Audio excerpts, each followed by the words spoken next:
All right, we are live. Let's go. Okay, sick. So, let's see. I believe that we also get questions that will start up here. Okay, cool. So, let me check them on my Facebook, see if we have people in here. Cool. And we'll get started. Okay, cool. What's up, guys? Welcome. We are super stoked. This is our first time going live. This is my first time going live at Facebook, to be honest with you, which I'm super stoked about. And I get to share it with you, Zach, which is even more dope. So, anyone who's catching the replay, what's up, guys? We're going to kind of just shoot the shit, talk about the foundations of business. I'll just intro Zach super quick. Zach is one of my really awesome partners with business. He is a coach who's absolutely phenomenal in this space, focuses on helping coaches go from their first starting steps to making their first 10K months in business. And he is like an absolute savage of a human. So, Zach, I'm stoked to chat with you today, dude. Kendall, thank you so much for the intro. Hello, everybody. It's nice to meet you guys. My name is Zach. I am, like Kendall said, I'm a business partner, but we also run a separate program it goes parallel, or actually, I don't know if it goes parallel, but it's adjacent to Kendall's program. So really what we focus on is we work with coaches who are just getting started. So like ground zero, like just starting their Instagram, just got their certification. They've never even worked with a client before. So we help them go from absolute noob to at least, junior to senior year of high school. And then what Kendall does is she takes them from graduation and runs them through college. So we work with coaches that kind of get started from around the 0 to 3K mark. We help them get up to 5 to 10K, and then Kendall works with them to scale them past 10K. So it's really awesome. I think it's something I love to do every single day. We built out a pretty good system to predictably get coaches from that 0 to that 5 to 10K mark, which is great. Hell yeah. Cool, dude. So I want to talk to a little bit about like more of the pillars of like the foundations and getting started with business, because I kind of got in lucky. I kind of got lucky getting in super early. And I know for me, it was a lot of like inbound lead generation. And I know that it's really changed a lot, to be honest with you, just like over the past, especially like year and a half from what I've noticed. And I know getting into it can be super overwhelming. There's a lot of questions. There's a lot of like, where do I start? Almost like people with fitness. There's a lot of just like different information out there, and kind of knowing like where the start what the foundation is. So Zach, I would love for you to maybe talk a little bit about like what you feel like the pillars are for business, especially like when you're just getting started in the space. Yeah, absolutely. So something that I found, because I was a coach myself, I was a personal trainer myself, and I always wanted to go the entrepreneurial route. I always wanted to have, my own business. And so when I first got started, I went and got an ISSA certification. And it was great because they taught me how to program a client. They taught me how to assess a client. They taught me how to build out workout plans. But by the time I got to the end, like they're like, yeah, so to get clients, just like get business cards and get a website. And so I did that and nothing happened. And I was like, well, where do I go from here? So I went to the gym. They didn't provide any support for helping me build a business. And pretty much the offer they made was just above minimum wage. And I was like, I don't want to be working at a gym for the rest of my life. And so I was kind of left with twiddling my thumbs with all this information, all this passion to help people. And I was like, I don't know where to go from here. So my thought process was to go get another certification. Maybe if I went and got certified in nutrition, that would help me get clients. And again, it was the same thing. They taught me how to program clients. They taught me how to assess clients. They taught me how to communicate and become a great coach, but they didn't teach me anything about how to actually land clients and take my business full time. So with these certifications, the education out in the fitness space, they really only provide one side of the coin, which is just the actual coaching side, which is great. Like that's awesome. You need that to be a coach. But if you also want to own your own business, there's another side of the coin that the industry doesn't really tell you about. You have to be business savvy. You have to have knowledge about business. You have to understand how to start your own business and understand marketing and sales. So that's kind of what led me down my journey for getting my business started. And what I learned, I was able to package into a very simple system with PTBI. We've pretty much broken it down to 5 main areas of business. And this is what we call the 5 pillars, right? And so pillar number 1 is leadership. So having the confidence to really show up powerfully online. This is like where most people get stuck, right? Creating content, showing up, speaking on their stories, actually signing on clients confidently. That your leadership pillar has to be in check, because if you are going to lead people, you have to lead yourself too. The second thing is marketing, understanding how to separate yourself from coaches online. So that way you're not just another online coach, you're not just another personal trainer, but you are the CEO and founder of a specific transformation program that helps a specific person get a specific result. right? It stands out. It's sexy. It's very spicy. The third thing is lead generation. So teaching you how to generate leads using social media. So not just like putting out a call to action and waiting for someone to come to you, because that's like extremely unpredictable. Like I know for you, when you got started, you probably had like 15 leads on the first day. For me, it was crickets, right? So I had to understand how to go out there and actually get my own clients and generate leads consistently. Pillar number 4 is sales. Whether you like it or not, if you are starting your own business, you have to be a good salesman. Doesn't matter if it's not something that you're comfortable with. Doesn't matter if it's not something you want to do. You have to get good at it, because in order for people to become a client, there needs to be a sales transaction, right? So you need to have a good sales process in which you're able to sign clients confidently and authentically. And then the last pillar is delivery, right? So having a good system on the back end in which you're able to manage clients, in which you're able to communicate with your clients and really just deliver an awesome service. So I found the reason why we nailed it down to 5 is because if you're missing any one of the 5, you're not going to have a good business, right? You can have the best marketing, lead gen, sales, and delivery system, but if you don't have the confidence to show up every single day online, you're not going to get anywhere. You can have the best leadership, the best lead gen, sales, and delivery, but if you don't have the marketing down, you're not going to separate yourself. You're just going to get blended in, right? Same thing with lead generation. If you're not able to generate leads, it doesn't matter how good your marketing or sales is. You don't have any leads for a business. If you can't close on the phone, it doesn't matter how many leads or marketing or delivery systems you have. If you can't close, you're not going to have a business, right? And then lastly, if you have a poor service, you're not going to get very far. So that's why we pretty much discovered those are the 5 pillars that you need in order to go from 0 to at least 10K to even more than that. And it's kind of funny too, because I think the big thing is like, one, they all coincide with one another. And I think a lot of them take the same characteristic traits, especially like leadership and mindset being the foundation, because I think leadership traits and qualities that you kind of instill in yourself from the beginning, you take those into your sales calls, you take those into lead gen and like doing DM outreach, you take that into delivery, which leads to retention. And I think that's like really the key factor for a lot of people is so many people, they kind of turn to like looking at influencers and people who can just put out a direct call to action and get like a lot of inbound leads. And they might think like that's the foundation for them. But one of the big things that I've recognized too is like, if you master your life and yourself and your character traits that you think are vital to instill into other people and the values, like you become a master of your life, then you master your business. And that's something I think this last year for me has been really big too. But it's also super overwhelming when you first get started. So I'm going to ask you the one question I think the most people ask me. Zach, what do you feel like the first step is when you're focusing on trying to get into the world of online coaching? Yeah, so here's okay, so most people don't like this question. Mm-hmm. And I think it's the absolute best thing that someone could do is work for free, right? I think it's the best thing that you could do because you're able to confidently build experience working with clients. You're able to build out your systems on the back end. You're able to build confidence. I think working for free is like the best thing that you can do when you're just getting started, because when you go into it with the intention of making money, 1, you're focusing on the wrong things. And then 2, you're putting a lot of pressure on yourself, because if you're getting charged for that and you've never done this before, then you're going to lose sleep at night thinking, holy shit, I don't know what I'm doing and this person's counting on me. Whereas before, or on the other hand, if you're working for free and you're just working with like 2 or 3 clients, then you guys are both in this together. You're building that confidence. And then once you have your systems in place and once you show yourself that, hey, you can actually do this, you can start charging and raising your prices for there. That's something I talk to all my PTBI students. When you're first getting started, your first 3 to 5 clients, take them on for free, because it's going to be more valuable for you to learn than it is for you to try to make money.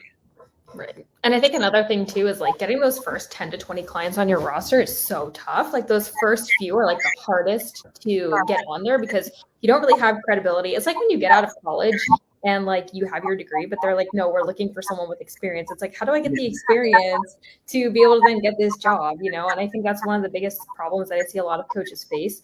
And I think when you're in the credibility building phase, which honestly never stops, in my opinion, I genuinely think it never stops.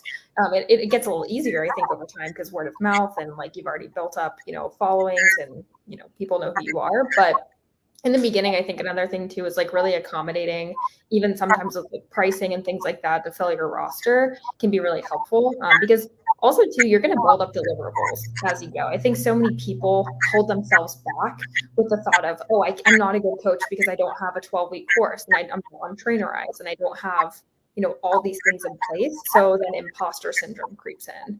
And I wonder for you, Zach, like with your clients, if that's something that's pretty relevant, like what advice do you give to them when, they're just getting started and they don't have all those deliverables in place? Yeah, so there's something I want to tack on to that before I actually answer this question.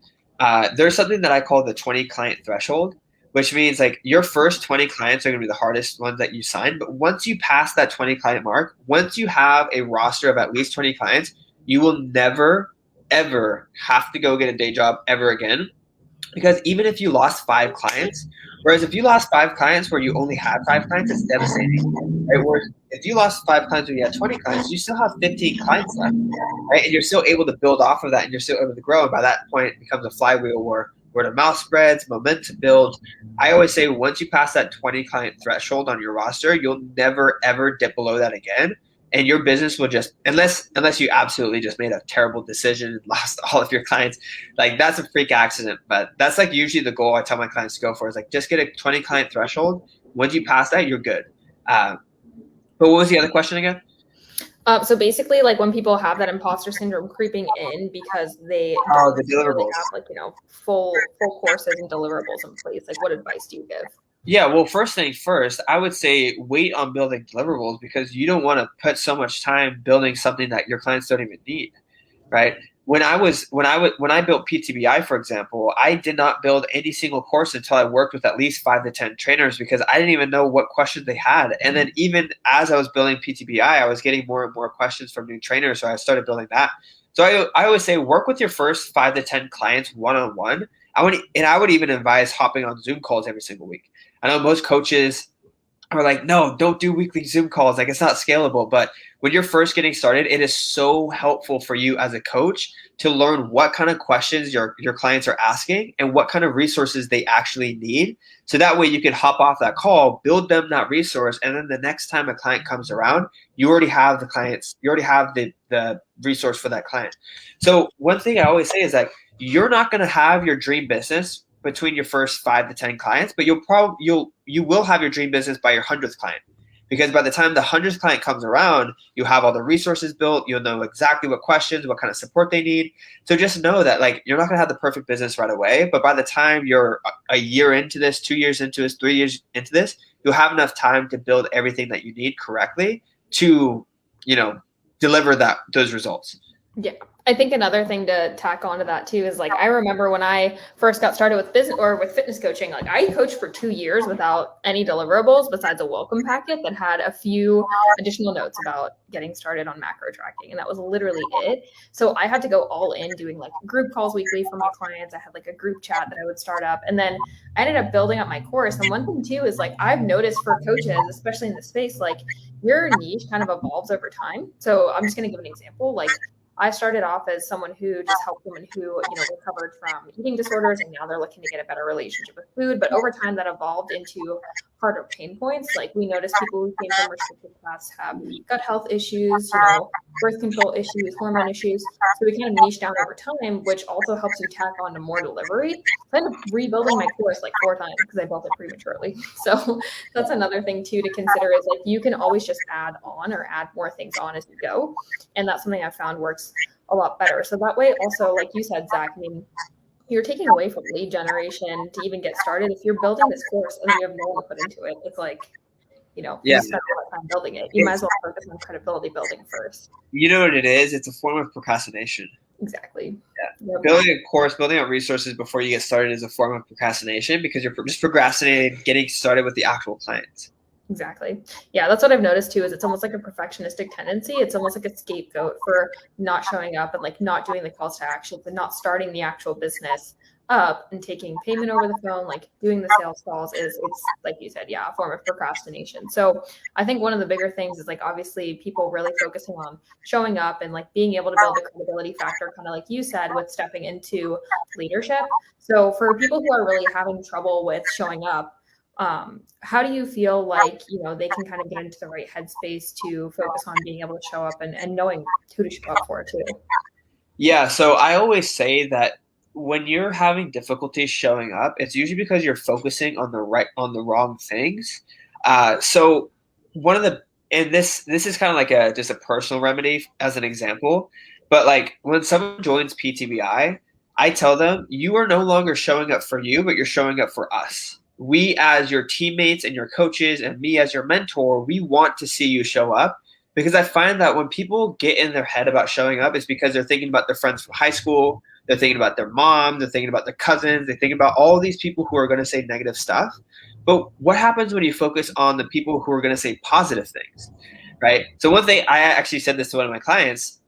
He's like, yeah, I'm worried to show up on my stories because I'm worried about what people are going to say. And I told him, like, well, what am I going to say if you don't show up, right? Because now I'm going to judge you for not showing up, right? And after that moment, he says, every time I hop on my story, I just think about what's that going to say, right? And so I always say, shift your perspective on from someone who is going to maybe potentially talk bad about you, which, by the way, guys, no one ever really does. Like, it doesn't really happen. And if it ever does happen, like, it's not that serious. So shift your perspective for someone who might say that to someone who will actually be extremely proud of you for saying that, right? And if you don't have someone, find a support group, find someone that you can team up with and push each other and hold each other accountable. Yeah, I found a lot of the ways that I kind of talk to clients about this too is like when somebody talks trash about you, it's usually just a projection of their insecurities. And then for the most part, they end up coming back around like a year or two later You because they always take a do. look and then they're like, oh, wow, you're actually doing something incredible here. And they kind of realize that like those are the people who need the most help too, because they have a lot of behavioral change issues they have to go through. And it's also just an ego thing for them, I think, for the most part too. Well, so one another story that I always tell is like people place you in this box and they have you as the identity in a specific way because they see you a certain way. And as soon as you try to step out of that box, they try to put you back into that box. And I always share this story is like imagine your friend comes to you and says, "Hey, I'm going to be a rapper." The first thing that you do is go, "Okay, like all right, dude, like cool." So Right? true. No one believes you. But 6 months later, if that person releases an EP and does his first show, you're going to be like, oh shit, you actually did it. Like, oh, this is actually pretty cool. So at first, you will kind of meet some resistance, but you have to prove yourself. You have to prove these people wrong because if they doubt you, it's because they see you as a certain way and they don't think that you can actually do it. So you have to prove themselves like, a friend being a rapper or something. I totally agree. And I think that's one thing, like I said, I mean, a lot of people come around, that also kind of leads me to another thing I wanted to ask you too, Zach, is like, I actually talked about this with a few of my clients for fitness coaching the other day, which it's kind of bizarre to think that some of the people who are closest to you have resistance towards, people doing online coaching. Like you don't get a stable paycheck, right? You have no idea if it's going to take off or not. What advice do you have for people who are stepping into the space who have resistance from people around them, like family, friends who are not supportive of their journey? Again, so that's going to be around strategically placing yourself around people who understand. I always say that you cannot change someone. It's not going to be worth your time and energy to change how someone thinks, change what their beliefs are. It's going to be much better for you to find new people who are already there, right? So me starting my business back home, it was really like none of my friends really understood online coaching. None of my parents thought it was a stable income. They all wanted me to go to school. And so that was like a paradigm in which, I was going to have to fight really freaking hard. It was going to take a lot of time and energy for me to try to change how every single person thought. Or I could just move to San Diego and be surrounded by people who already understood me. Right. So that's another good thing about having a community, whether it's ECA or PTBI, like you're injected into a community of people who already understand you and you don't need to justify yourself. You don't need to explain yourself. They already get it. Right. And that everybody else who doesn't understand, like it's not, I usually just don't talk to them. Right. I usually don't talk to them. When I'm at home, my parents are like, oh, my family's like, hey, what are you up to? I'm like, oh, I got my own business. Things are going great. Don't try to explain anything else. Don't try to go into any detail. Like I just leave it at that. And I know that those just aren't the people that are going to understand. So I'm not going to waste my time and energy. I can still love them and I can still show up and be the family member for them, but I don't need to win their approval over what I'm doing. It doesn't matter. I totally agree. And I think that that also helps you hone in on more of like the leadership side of things. The cool thing about this too is like if there's ever boundary setting opportunities or communication surrounding that, I think it's also kind of cool because it almost makes you like have to try and not necessarily sell yourself, but I've found that it actually has helped me become a better communicator, which also seeps into, translates into sales calls and like how I talk to my clients, doing like motivational interviewing and helping people like really come to the conclusion of like what you're doing is like safe with what you want to do. And I also think it translates into like being in a coach position too, which is really cool. And that kind of leads me to my next question for you as well, Zach, because I know one of the other pillars that you said is focusing on sales. And I think it's kind of cool because I think sales and lead gen obviously go hand in hand. Like lead generation is sales basically, in my personal opinion, because a lot of the times now it's like DM outreach and doing things that like copywriting that helps with marketing, right? So for people who are kind of stepping into the space, for the foundation to getting better at sales and like lead generation, what do you feel like are some of the starting things that people can do or like research or kind of learn about to enhance their skills for sales and lead generation? So I would say the number one thing, if you want to have a really good understanding about sales and lead gen, is you have to understand humans. You have to understand humans. You have to understand psychology. You have to understand the way that people think, what motivates people, what gets people to not take action, what gets people to take action. If you can learn really good communication, human to human, you will be a good lead gen and sales person no matter what your system looks like, right? Because if you can speak to humans, then you can just go outside into the grocery store or down the street and you can make a sale right then and there, right? So really what sales and lead gen comes down to is just human communication, understanding psychology about humans, understanding how we operate, how we think, what motivates us. And if you don't have good people skills, well, then that's where you should start always.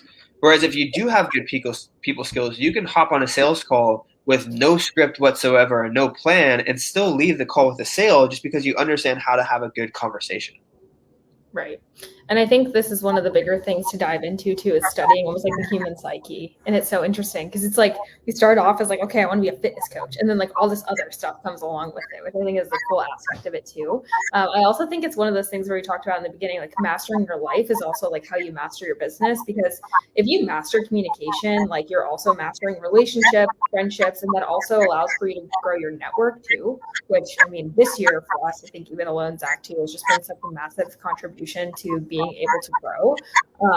And I know for me, I used to be so awkward when I would like first get started with like trying to understand how to navigate conversations.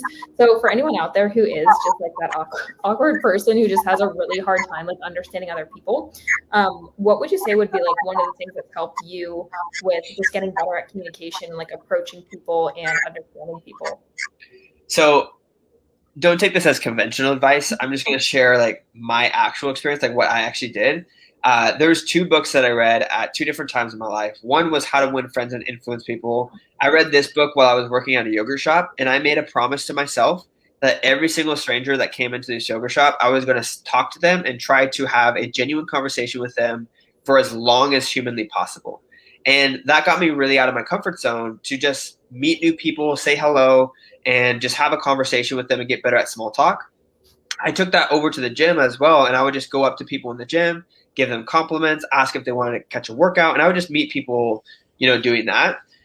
And then when it really accelerated, my communication skills really accelerated. What happened was I went through a breakup with a girlfriend, and I had dated this girl for close to three to 4 years. And it was after I moved to San Diego, so I knew absolutely nobody. And talking to girls was like painful for me. It was like very, very painful. So I read this book. I forget what it was called, but it was pretty much just a book on how to approach women. And what I would do is, while I was bussing tables, I would again just talk to every single person I knew, or every single person that came in that I saw, using what I was learning in that books. And I would actually go out to bars on like a Tuesday night, Wednesday night, Thursday night by myself and just approach everybody. And for me, like the goal wasn't to like bring girls home or anything. It was just for me to, talk to people, just stay in a conversation and just have fun with it. And then when I got into sales, I was like, this is literally the same exact thing. Like just asking questions, getting to know them, figuring out what they want, figuring out what their motivations are. And it translated very well into sales. And now I feel very confident that I can go up and talk to anybody about anything and feel, totally fine in that conversation. So I think just mastering the skill of talking to strangers at first will dramatically increase how you do on sales calls. Yeah, I think it also too, because DM outreach is such like a massive technique and like strategy for lead generation nowadays too. Like that's also something like you're literally just starting conversations with strangers Yeah. all day every day, which is something that's really good to translate into. I found another thing too that I've recently learned, which has helped me a lot, just understand other people, is like really studying and understanding like emotional intelligence and how to just be a more emotionally intelligent person, because not everybody is will kind of like be the same in regards to how you communicate with them. Like some people will be more like defensive with certain things if you approach them, whereas other people like need to be called out. And I think being able to read people's like energy and like navigate almost like honestly, especially if people have like any kind of traumatic background, like those are the people who tend to get like defensive with certain situations, or like when you ask, questions with like motivational interviewing or just trying to open them up. And those are the people who usually need the most help. So I think it's also understanding like how to read people's energy and like how to talk to people based off of like what their needs are as well. And I found for me personally, that's been one of the big pillars for like leadership specifically, especially with me working with a lot of coaches who outsource and build like company cultures and teams, is that if you want to build like an awesome company culture and team too, it takes a lot of like understanding how to communicate with different people. And some books that I've read that are really good for that is like I read Emotional Intelligence for the Modern Leader, and that is like a really good book to help improve and just understand like what you need to do to be a more wholesome person. I think to communicate with others too, which translates into sales, which is dope. So Yeah. And one thing I would say is like, I feel like at the end of the day, empathy is the word that pretty much encompasses exactly what we're talking about. But it goes so much further than just sales. It goes into friendships. It goes into your relationships. It goes into like everything, because at the end of the day, it's all just human to human connection. And people forget that social media, it's not just like a robot on the other side. It's not just a dollar sign on the other side. It's an actual person that's receiving the message on the other side. It's just the mode of communication is different. It's through a phone rather than face to face, but you still have to imagine as if you're speaking face to face with a total stranger. Like it's the same thing. yeah, I totally agree. And I think also it translates into, it's like these pillars, like they all kind of come full circle. Also, like with the delivery aspect too, is like people are going to be receptive to information when it's given in a way that's feasible and easily digestible. But also that resonates with them too. And I think that that also goes into the content aspect of things too. Like if you understand how to kind of dig into someone's like pain point and really get into it, like that's where you're going to see, content showing up, leadership skill, diving into like the sales, the lead generation, and then it also seeps into delivery, which I think community is honestly a huge part of delivery too. And Zach, you've done a really great job of, I think, cultivating and focusing on like the community aspect of things.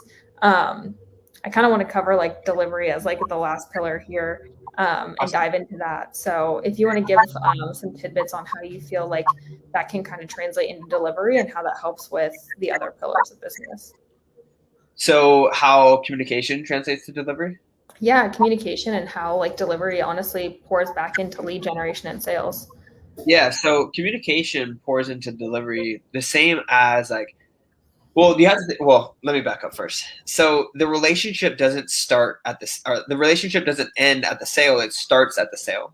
So delivery is all about getting your client from where they're starting at the sale to all the way to the end of the journey. So the job isn't done when you make the sale. The job is done when your client gets to the end of their journey and they have transformed. So you need to maintain constant communication and continue that motivational interviewing as you are getting your clients from the beginning of the journey to the end of the journey, because I guarantee you the reason why they're hiring you as a coach is because they probably tried this before, and somewhere along the line something came up to where they couldn't get past that mark, which is why they're hiring you as a coach. So you have to predict that at some point along there's going to be some type of sticking point that they are going to need help with to get over in order for them to get to that last end of the journey, as you would say. So that communication comes into compliance and retention, right? keeping them motivated long term, because it's not enough just to get them to say yes. What's really going to change their life is getting them all the way to the end. So you have to understand that communication is going to be along that process. Now, as far as delivery, going back into lead gen, what delivery is really all about is just building out a system that's scalable, but also gets your clients really great results. So one of the best things I have to say for delivery is building out resources as you go along and as your business grows, that's going to actually help you scale back scale out of your business. So that way you don't spend as much time one-to-one. But one limiting belief that I see all the time with coaches and delivery is they say, oh, well, if I build these resources and I scale out of one-to-one, they're not getting the same amount of value, or they're not going to feel like they're getting attention. But I always say that you build your relationship with your clients by spending time with them. And it doesn't necessarily have to be like your time on the spot as it's going. Because if you have an hour-long video for training in your delivery section, and your client is spending that hour with that video, well, they're actually spending that time with you because they're listening and watching you, and you are still educating them. And so that's actually what builds that relationship, but you don't have to be there. And I say this all the time. I see this happening. I'll sign people into PTBI. I won't hear back from them for 3 weeks, and they'll reach out to me and tell me stuff that I'm like, whoa, like that's like really personal stuff. But the reason why they feel so comfortable telling me is because they just spent 3 weeks watching me for hours, and they feel like they know me so well. And so I'm actually building that relationship with them without actually having to be there in the delivery. And I'm able to spend that time actually going out and getting more leads and more sales, which actually helps me grow the business more. So building out a really good delivery system, one, builds a really strong relationship with your clients, gets your clients all the way to the end of their journey, not just to the sale, but to the end of their journey, and allows you to free up time so you can go bring in more people into the system. Yeah, that's awesome. And I think a lot of people like have those limiting beliefs when they first get started, where they're like doing the one-to-one calls. Like I had 100 clients on my roster at one time. I was psychotic, and I was like still offering like the occasional one-to-one call, which is just like so gnarly to think about how things have changed over the past like 5 years of coaching. But I think so many people have the limiting belief that if they're not doing one-to-one strategy sessions or calls with their clients, that they're not giving them the equal amount of delivery that they can, when in reality, you are able to take a step back. If you're not doing, if you have 20 clients and you're doing 20 calls a week, like let's say it's like 10 hours or 20 hours, right? If you're doing an hour-long call or 30 minutes, that's 10 hours that you could be building up a massive amount of content and working on getting more people into your program. What I find happen is like people teeter-totter if they're doing one-to-one calls, or if they're focusing too much on one specific area of their business. Like one week they'll have a bunch of sales calls, and then they won't do DMs that week. And then the following week they'll have no sales calls. And it's kind of the same with like delivery. You like bring in a bunch of clients, build a bunch of resources, but while you're building, you're not doing lead gen. So then you don't have more clients to filter in. So I think it's really important to focus on the building as you run along with it, and like constantly just be like adding more and more value. And I think another thing too is like stepping outside of the box and thinking like, how can you create deliverables or time and space for your clients that's not what everyone else is doing? Because if you build up a community, that's going to be unique to like what your specific business offers. And I think that's something that's really important for new coaches to think about. Like, think about if you're a coach, what would you want to see in a program? Which is also why I think it's really important for coaches to invest in a fitness coach at some point. Like that is going to be a huge foundation for you to be able to learn and understand what it looks like to be a part of a program too. What delivery could look like. Yeah, absolutely. I think it is good for you to build as you go as well, because I've seen this many times where I have my systems running, sales going, lead gen going, and then I have to put everything on pause for like 30 days and build as much as I possibly can, and know damn well that I'm taking a pay cut that month because I have to stop everything in order to build. So if I were to go back, I would just do it as you go. Have Monday through Friday for one-on-one calls, Saturday and Sunday build resources until eventually those resources can replace your one-on-one calls. Yeah, I totally agree. And that's something that I find myself doing with ebbing and flowing with like content creation, and also with like course building and creation. Is like you can easily just build one module per week if you want to build up a course. If you want to build a client handbook, slowly add a PDF in a week, or add in a video to the PDF that you've created weekly. quickly. And I think it helps you more in the long run anyway. But then it also creates a chronological, almost like journey for the person that's going through with that same pain point. Because you're likely going to attract people who have the same pain points and need to go through almost like a chronological journey to learn. And I think a lot of coaches too kind of get fearful of like, well, if I teach them everything, like they're gonna not be retained, they're gonna leave me afterwards. Well, I'll tell you right now, 3 months in a finish is not a long time. So realistically, what we do, and one thing I think is important to focus on more from like the coaching aspect is like we deal with a lot of people who need to understand why they need more than 3 months in a journey. And with client delivery, that helps so much with retimes and retention because we realistically bring people on for like 9 to 12 months in our program. That's pretty much like the average time frame. Usually we'll sign a 6-month contract and then re-sign for another 3 or so. And that's because throughout our program, we're teaching about metabolic adaptation. We're talking about how you need protocol changes over time because your body changes. And I think that's something that you can put into delivery, which makes retention so much easier too. And that's something that I think a lot of coaches kind of miss out on is they're like, oh, let me just like teach, macros, or let me teach this, or let me teach this. Well, we need to help them understand the why behind the longevity. I think with delivery, that's a really key aspect in being able to have better retention too. Yeah, that's beautiful. Yeah, and then on the opposite side of retention, something I always say too is like when you sign a client, there's one or two things going to happen. Either they move on, or you work with them until they die. Right? This one's more realistic. Right? Obviously, the first one at some point, one way or another, whether it be 3 months, 6 months, 12 months from now, they are going to move on because not everyone's going to stick with you until you die or they die. At some point, they're moving on. So knowing that and understanding that going into the relationship, wouldn't you want to be the one to be the one that gives them absolutely everything, so that way when they move on, they are set for the rest of their life, and anyone who asks them who helped them the most, they say your name, right? Yeah, I think that's important to tack on too. Like, obviously letting them know that, hey, it's longer than 3 months, but also making sure that like, hey, afterwards, like it's one of the really big selling aspects too, I think for a lot of coaches is like, hey, we want you to not need us forever. And I think that's something that with FTF, like we try to establish too, which is like why we call our program Transform for Life, is like, if you're also instilling that in your clients and helping them make the transition to being by themselves eventually, like that also is a huge aspect as well. And I think they just really honor that. It's like they know that you're not trying to keep them forever, but at the same time, you're keeping them in like an incubation period that they need to like absorb all that information and get cool. Good stuff. Wow. I think we'll finish off here. That was awesome. So if you guys don't follow Zach, or if you guys are newer coaches in the space, please like head over to his profile. He is always actively accepting clients into his program, which is just an absolute phenomenal program. He's shifted plenty of people over our way, and they just come in with like the best mindset and just like awesome systems. So Zach, do you want to tell people where to find you? Tell them what's up. Yeah, you guys can find me on Instagram. That's my main bread and butter. So just my name, ZAKKCOLBORN. From there, you can find my podcast. You can find my YouTube channel. You can apply for coaching or apply for the PTBI program that we're talking about. But yeah, I mean, Instagram, ZAKKCOLBORN. That is where you'll find me. Cool.